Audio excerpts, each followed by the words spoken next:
ఇంకొక మాట ఏమంటున్నాడు? యేసు అంటున్నాడు. యేసు అంటే ఏంటి? మత్తయి సువార్త 1:21 ఉంది కదా, ఆమె ఒక కుమారుని కొమ్మును, ఆయన వారి పాపముల నుండి రక్షించును కాబట్టి ఆయనకేమని పేరు పెడతారు? యేసు, రక్షక. చూసారా ఆ గుడ్డివాడి అరుపులో ఎంత భావ గర్భితమైన మాటలు దాగి ఉన్నాయో. రారాజా, నా హృదయం చెడిపోయింది, నా హృదయ సింహాసనం మీద రాజుగా రావయ్యా. రక్షక, నేనంతా నా జీవితం పాపంలో పడిపోయాను, పాపేచ్ఛతో ఉన్నది. ఏ మానవుడు, ఏ ఆచారము నన్ను రక్షించలేదు. నేను బంధించబడ్డవాడిని. అందులో నుండి, ఆ చెరలో నుండి నాకేం కావాలా? విడుదల కావాలి. రక్షక, నాకు విడుదల దయచేయమని అరుస్తున్నాడు అతడు. అతని కేక ఎప్పుడన్నా మనం ఇంట్లో కానీ, మన హృదయంలో కానీ, మన జీవితంలో కానీ ఎప్పుడన్నా వేసామా? ఆయన రాజుగా నువ్వు చేర్చుకున్నావా? ఆయన రక్షకునిగా నువ్వు చేర్చుకున్నావా? ఒక మత పెద్దగా, ఒక మతానికి రాజుగా ఎవడు చెప్పాడు బుద్ధిహీనుడు ఇది మతం అని? క్రిస్టియానిటీ ఒక మతం అని ఎవడో బుద్ధిహీనుడు పెట్టిన పేరు మనకెందుకు? ఇది మతం కాదుగా. యేసుక్రీస్తు ఏమన్నాడు? పౌలుతో ఏం చెప్పించాడు? 2 కొరింథీ 5:17 ఎవడైనా క్రీస్తునందున్న ఎడల వాడు నూతన సృష్టి. ఎందుకు వచ్చాడు ఆయన? మన జీవితాలను రూపాంతరం చేయటానికి వచ్చాడు ఆయన. మన జీవితాల రూపాంతరం. రోమా 12:2 ఏముంది? మీ మనసు మారి నూతనమగుట వలన రూపాంతరం చెందుడే అంటాడు. రూపాంతరం చెందడానికి వచ్చాడు. గొంగలి పురుగు లాంటి జీవితం మనది. కృషి వలని పాడు చేస్తాం, పైరును పాడు చేస్తాం, స్థలాన్ని పాడు చేస్తాం. మనలో నుంచి సీతాకోక చిలుకలు లేపడానికి వచ్చాడు. సీతాకోక చిలుక మళ్ళా పోయి గొంగలి పురుగుతో స్నేహం పెట్టుకుంటే నో, ఇది గొంగలి పురిగే, దొంగ సీతాకోక చిలుక ఇది పోయి మళ్ళీ గొంగలి పురిగే, మీరు మా కులం మా మతం రండి అని వాళ్ళందరినీ కోసేసుకోవడం. ఇది దొంగది. అది సీతాకోక చిలుకలాగా నటించింది అంతే.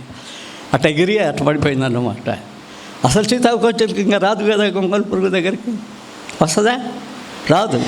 నువ్వు సీతాకోక చిలుకకి బంధించి ఒక పొలంలో ఇట్లా అదిగో మీకు వేసినట్టు నట్టేసి ఆకులలో పెట్టేయండి, తింటది ఆకుల్ని. ఆ చత్తనన్న సస్తది కానీ ఆకుల్ని ఇంకా ముట్టదు. ఆ విధంగా రూపాంతరం చేశాడు మనల్ని.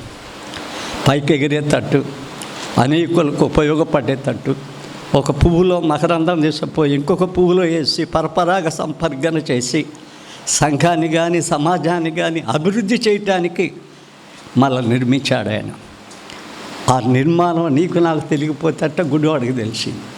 వాడి దగ్గర ఆ పాటలు నేర్చుకోవాలి. గుడ్డివాడి దగ్గర చూసా. అప్పటికి ఏం చేశారు తెలుసా? వాళ్ళు గుడ్డివాడిగా ఉన్నాడు అంటున్నాడు. అట్లా అరిసినా కూడా గమనం ఉండమంటున్నాడు. వీళ్ళు అనేకులు యేసుక్రీస్తు దగ్గరికి రావటానికి అడ్డుబండలు. ఇప్పుడు అనేక మంది యేసుక్రీస్తు దగ్గరికి రావడానికి అడ్డుబండలు ఎవరంటే క్రైస్తవులే అడ్డుబండలు. ఒక మీటింగ్లో నేను ఒంగోలులో మాట్లాడాను. అడ్డుబండలు ఎవరంటే క్రైస్తవులే. వీళ్ళు ఎవరయ్యా అంటే సిలువకు శత్రువులు మీరే. యేసుక్రీస్తుని ఎరిగిన వాళ్ళే సిలువకు శత్రువులు. ఫిలిప్పీ పత్రిక 3వ అధ్యాయం 18వ వచనం అంటారు, వీళ్ళు సిలువల శత్రువులు. వారి కడుపు కోసం బోధ, వారి కడుపే వారికి దేవుడు, నాశనమే వారి అంతం. ఏడుస్తూ చెప్తున్నా నేను అంటున్నాడు.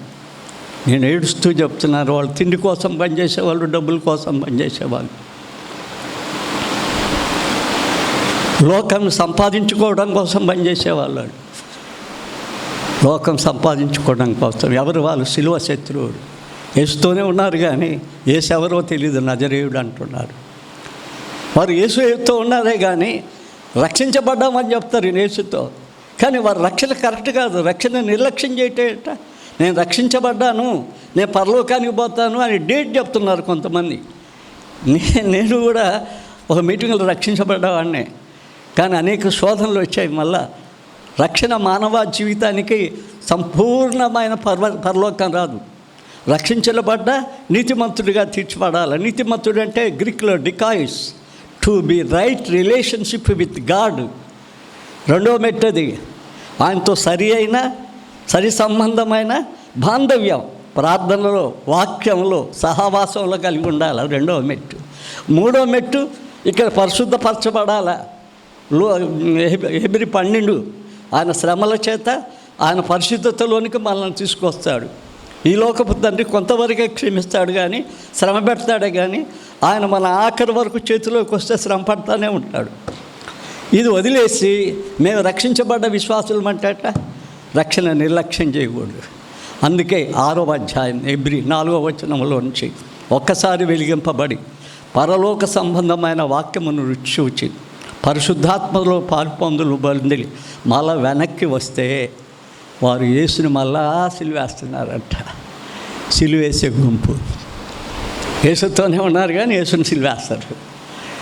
రక్షించబడ్డాం పరలోకి పోతామని చెప్తారే కానీ నరకమే వారి సొంత స్థలం. జీవితంలో యేసు లేడు, జీవితంలో రక్షణ లేదు, జీవితంలో నీతిమత్వం లేదు, టు బి రైట్ రిలేషన్షిప్ లేదు దేవునితో. ప్రభుదాసుతో ఉండొచ్చు కానీ ప్రభుదాసుతో ఉంటే ఏం ప్రయోజనం? ప్రభు అయిన యేసుతో ఉండాలి, ప్రభుదాసు కూడా ఆయనతో ఉండాలి, ప్రభుదాసు కూడా ఆయనతో ఉండాలి. రైట్ అయిన రిలేషన్షిప్ చెప్పు. మళ్ళా 3వ గుంపు ఉంది. ప్రభు వల్ల ప్రతిరోజు తీసుకోవాలా. బ్యాప్టిస్టులు నెలకు ఒకసారి తీసుకుంటారు. అసలు ప్రభు బల్ల అనుకుంటే ఏమన్నారు?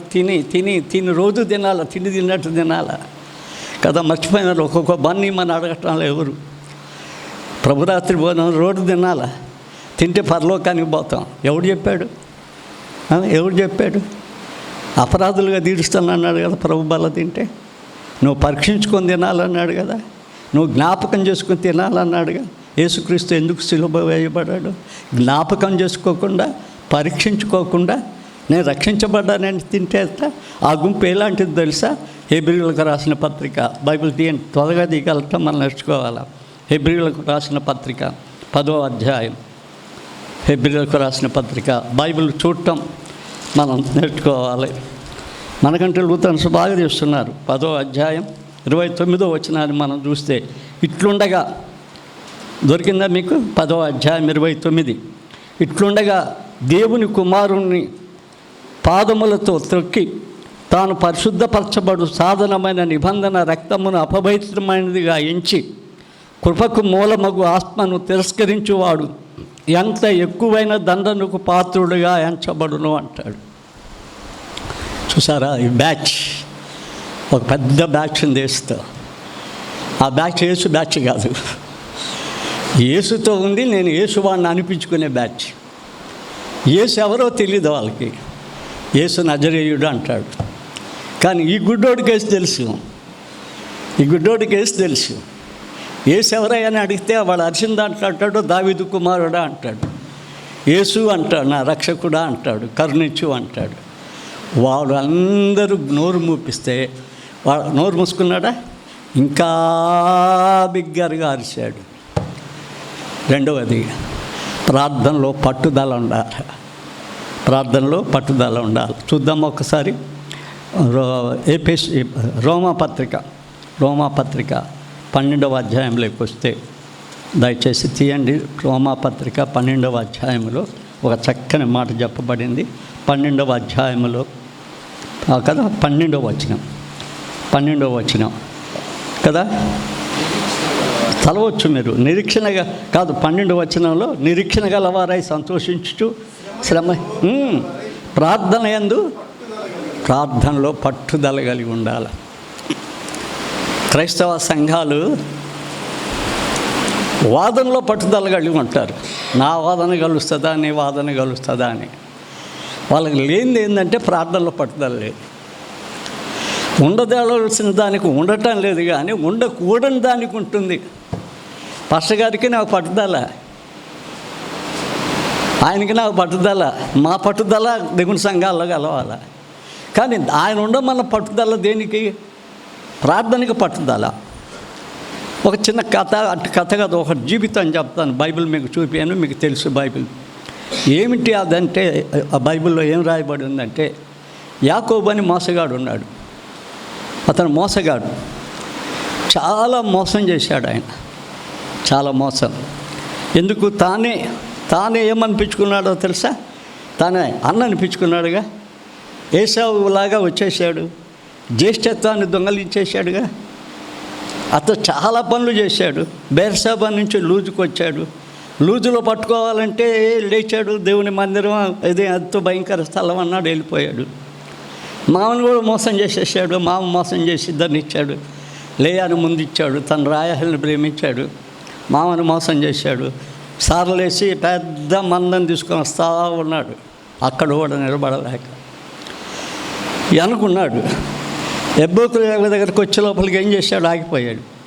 ఒంటరిగా దేవునితో పోరాడాడట. 12వ అధ్యాయం హోషేయ గ్రంథం 2లో పోరాడటం ఏంది? ఆయన ఏం చేశాడు? బతిమిలాడుతూ కన్నీళ్లు పెడుతూ ప్రార్థన చేశాడు. అది పోరాటం. నన్ను నువ్వు ఆశీర్వదించితేనే కానీ నేను పోనీయను. బ్లెస్సింగ్స్, దేవుడు ఆశీర్వదించవలసిన బ్లెస్సింగ్స్ అంటే ఏంది? మనకు ఆస్తి 1 కోటి రూపాయలు ఇవ్వటమా? ఆశీర్వాదాలు అంటే కూడా మనకు తెలియదు. 1 కోటి రూపాయల ఆశీర్వాదాలు ఇస్తే దేవుడు ప్రేమించి ఇచ్చాడయా